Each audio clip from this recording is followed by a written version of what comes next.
you have clear communication in your workplace?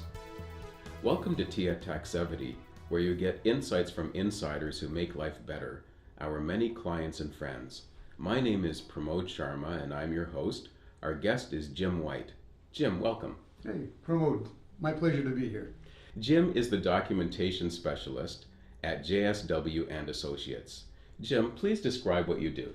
Well, what I do is I create, for lack of a better term, infrastructure documentation for employers, and that's employers of any size, and specifically job descriptions and employment policy manuals. Reason I do that, in my mind, I think those are the two key documents that every employment organization should have. It just clarifies expectation in the workplace. Okay, now you talk a lot about clear communication because we've known each other for a number of years and you've been consistent with that topic.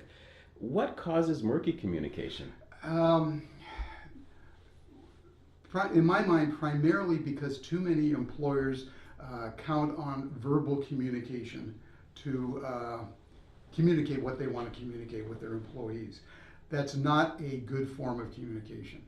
In my mind, the best type of communication is written, because it can be written in such a way that there is no room for misinterpretation.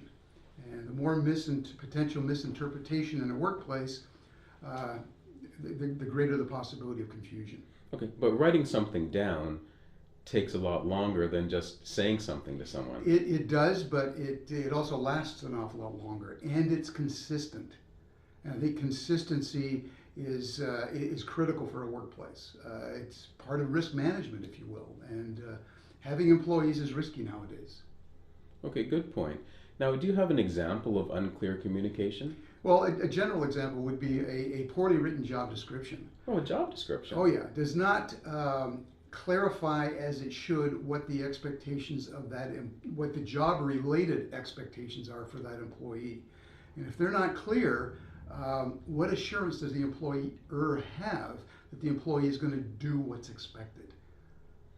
Okay, but in today's workplace, things change. So for instance, my son is doing the video for us today, and his job description did not include doing video at the time he started working here. Well, aside from having the control of the parent, which is a little different than the employer-employee relationship. Job descriptions, although they clarify what the real expectations are, they need a degree of flexibility to the point that they should be revised as the job evolves, because the job's going to evolve. Organizations evolve or they die. Okay. Jobs have to evolve. Job descriptions have to keep in line with the evolution of the job. Have to be agreed to by the employee and the employer. So there's a meeting of the minds, if you will, with respect to the evolution. The stock phrase of other duties may be assigned as appropriate by management. Should be part, or words to that effect, should be part of every job description. Okay. So that's part of the expectation of the employee. Okay, but over the years I've met people who will say their job has changed, and they'll say, well, that's not in my job description. What do you do with people like that? First thing you should have done was make sure the job description has evolved with the job itself. And the best way to do that is get the employee involved. Because if management is doing their job, the evolution of the job is to the benefit of the employee as well as the employer. Documentation has to keep up with that, has to keep very much in sync. Okay, now, people don't seem to like reading very much anymore. We just don't seem to have time. That's because most things they read are not clear. There's far too much of them. We've all seen employment policy manuals that are this thick. Nobody's going to read that, and they're sure as Mother Parker makes tea that they're not going to understand all of it. Employment policy manual, in my mind, shouldn't be any thicker than this. I think the longest one I've ever written was 72 pages. And we've seen them at 300-400 pages. Okay. It's got to be simple and understandable and to the point. Without a lot of extra fluff that just gets in the way of understanding. Right. And making a policy manual that way does look like something that people will be able to understand and also read. Exactly. What sort of things should be considered when creating documentation? Okay. And let's specify specifically documentation like employment policy manuals and job descriptions. First of all, they have to be understandable, by the employee, which means, at least from my perspective, need to be written in such a way that the employees of that organization will understand what's being communicated. And by that, lack of legalese, for example. Legalese is meant to be understood by lawyers and judges, not by employees whose language may not be English, for starters. Okay, but won't lawyers demand legalese in these types of documents? Unfortunately, some of them do. That's a wrong track. If a contract is not understandable, and employment policy manual is part of, and a job description should be part of the contract of employment. Okay. If it's not understood by both parties, it's questionable whether it's even enforceable. Okay. Let the lawyers think about that. And you mentioned that not everyone speaks English as their first language. What do you do to help those people understand? Well, first of all, you make the English version as simple and understandable as possible, or as reasonable, I should say, as possible. If necessary, have it translated into whatever language is appropriate. And there's a lot of translation services available nowadays.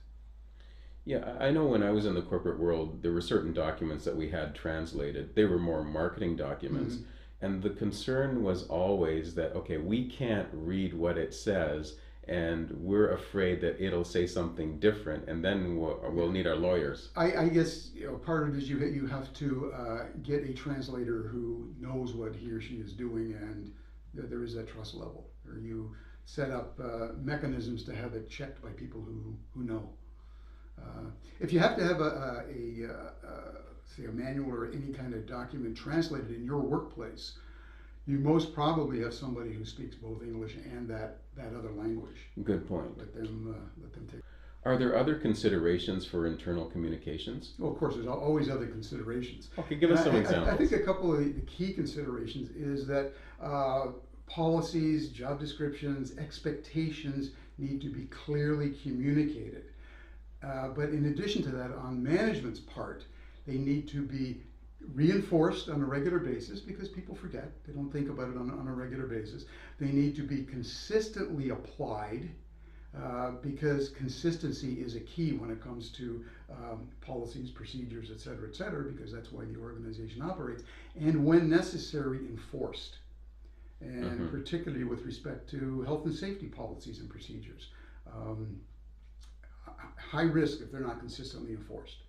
Yeah, I found when I had staff that consistency was a challenge because everyone has a unique situation, and so maybe the vacation policy says you get so many days, but then something has happened in their lives, and you want to have that flexibility, but then if you're flexible with this person, someone else won't be happy. And I think flexibility is a key. I think we mentioned that earlier.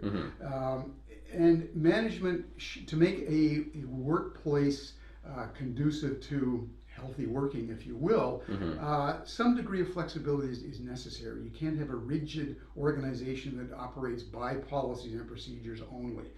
Management needs to implement some flexibility, but along with that flexibility, I think there has to be at least a consistency of the rationale for the decision. Okay, you may treating people equally is not the same as treating people exactly the same. As long as you have a consistent rationale for what you do as a manager, you can operate a much better organization because employees expect a degree of flexibility, but they also expect a high degree of consistency. They want to see favoritism, which can happen. Right, so I focused on making sure that I was fair to each person, and that would mean that this person might get a little more of this and that person might get a little more of that. Even the concept of fair sometimes is wide open to interpretation. Right, but I was the boss, so. And that's part of the balancing act or the juggling act of managing people.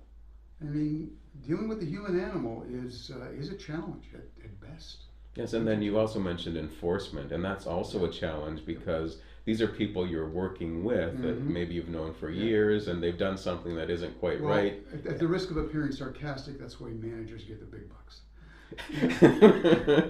Okay, that's a good point. Okay, well, thank you for all of the tips that you've given us on making our communications clearer. What's the best way for people to reach you? Well, my email address is jimwhite, that's JIMWHITEJSW @gmail.com. Or phone number is 416-898-3842. Okay, thanks for your time, Jim. My pleasure. Thank you.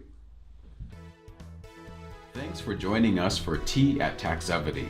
The Taxevity Insurance Advisory helps you understand insurance and bridges gaps in your coverage. There's no premium for peace of mind. How healthy is your insurance?